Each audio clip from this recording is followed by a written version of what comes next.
सो discuss करते हैं डिससेमिनेटेड intravascular कोagulation, right. अब इसमें क्या है कि फॉर एग्जांपल सबसे पहले जो है कुछ फैक्टर्स होते हैं, राइट।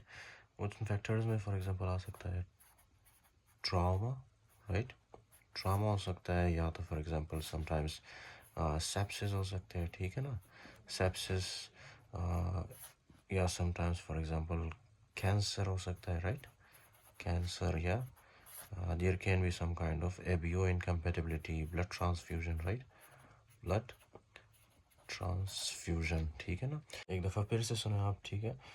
कोई भी ट्रामा हो, कोई भी फॉर एग्जांपल सेप्सिस हो बॉडी के अंदर, ठीक है ना, उससे क्या रिलीज होता है, interleukins and tumour necrotic factor. Including cancer में भी यही चीज़ें होती है, ठीक है ना। इंटरल्यूकिन्स या tumour necrotic factor, cytokines release होते हैं, ठीक है। अब वो जो साइटोकाइंस है वो आके आपके क्लोटिंग फैक्टर्स को स्टिमुलेट करते हैं, ठीक है ना।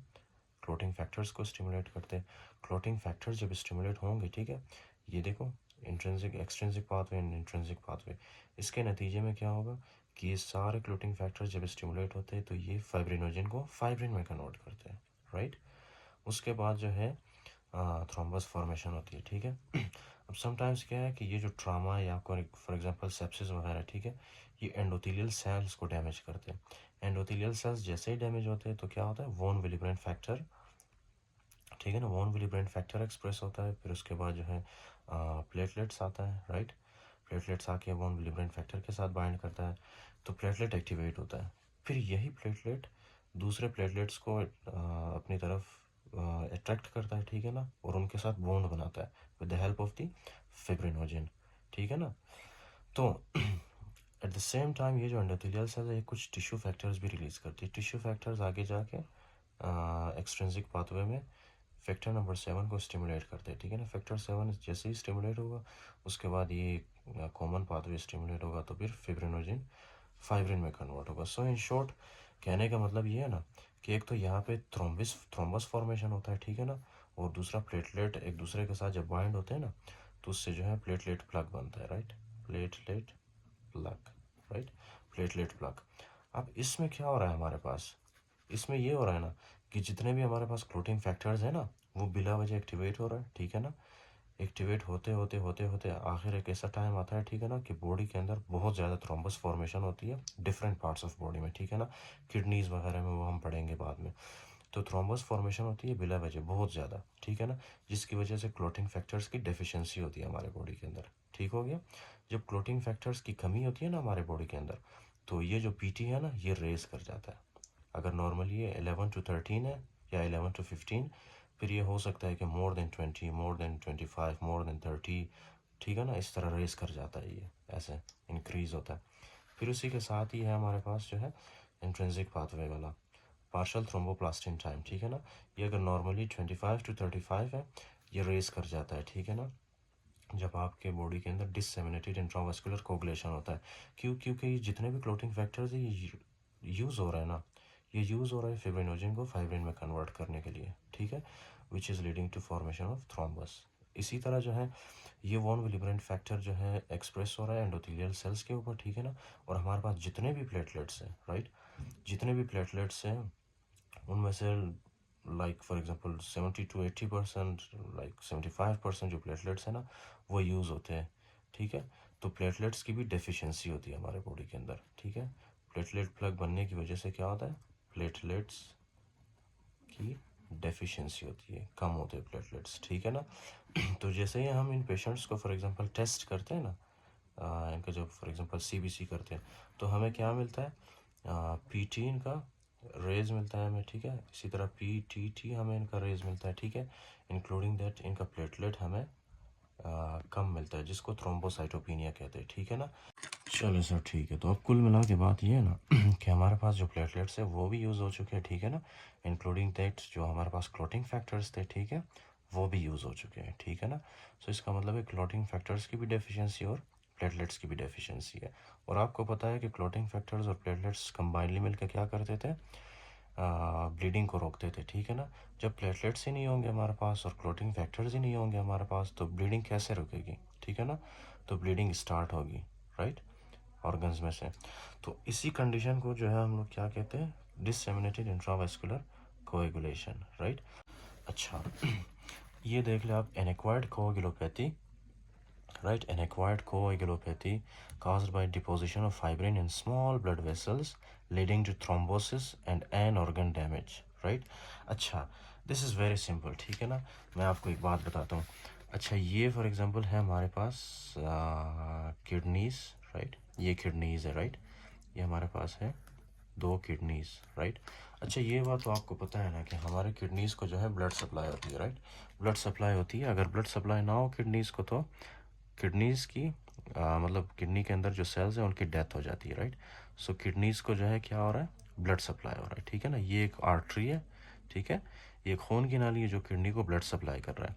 लेकिन डिससेमिनेटेड इंट्रावास्कुलर कोगुलेशन में हमने अभी डिस्कस किया था कि क्या होता है इसमें, इसमें जो है थ्रोम्बस फॉर्मेशन होते हैं, ठीक है ना? अब ये एक ब्लड वेसल है, इसमें एक बड़ा सा थ्रोम्बस बन गया है, राइट? अभी आप बताएं कि ये ब्लड यहाँ से यहाँ मूव कर पाएगा? नहीं कर पाएगा, ठीक है ना?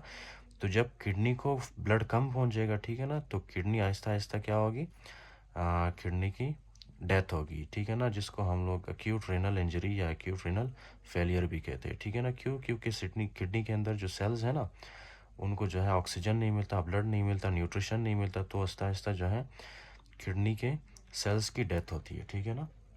या किडनी डैमेज हो जाता है, राइट? इसी तरह ये समटाइम्स जो है मतलब ये माइक्रोथ्रोम्बाई फॉर एग्जांपल आपके सेंट्रल नर्वस सिस्टम में, सेंट्रल नर्वस सिस्टम को जो ब्लड वेसल सप्लाई कर रही है ना, ठीक है, आपके दिमाग को जो खून की नालियाँ सप्लाई कर रही है, वहाँ पे जो है ये थ्रोम्बस बन जाता है, जिसकी वजह से आपके दिमाग को ब्लड और ऑक्सीजन कम मिलता है, न्यूट्रिशन कम मिलता है, तो आपके ब्रेन के अंदर कॉम्प्लिकेशंस आती है, ठीक है? आपका ब्रेन डैमेज होता है, राइट? सो इधर भी वही बात है कि deposition of fibrin in small blood vessels, ठीक है, leading to thrombosis and an organ damage, ठीक है ना? पहले थ्रोम्बोसिस होता है, ठीक है? थ्रोम्बोसिस कहाँ पे होती है? फॉर एग्जांपल वेसल्स में होती है, ठीक है? वो वेसल्स जो हमारे फॉर एग्जांपल किडनी को या हमारे फॉर एग्जांपल ब्रेन को, लेकिन आपको एक बात याद रखनी चाहिए कि ये जो थ्रोम्बस बनता है ना, ये स्मॉल वेसल्स में बनता है, ठीक है ना? अच्छा, उसके बाद है depletion of clotting factors and platelets leads to bleeding diathesis.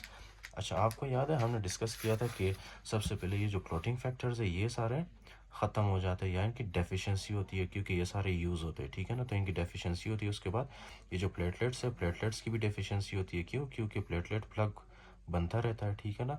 उसकी वजह से प्लेटलेट की डेफिशिएंसी होती है, राइट?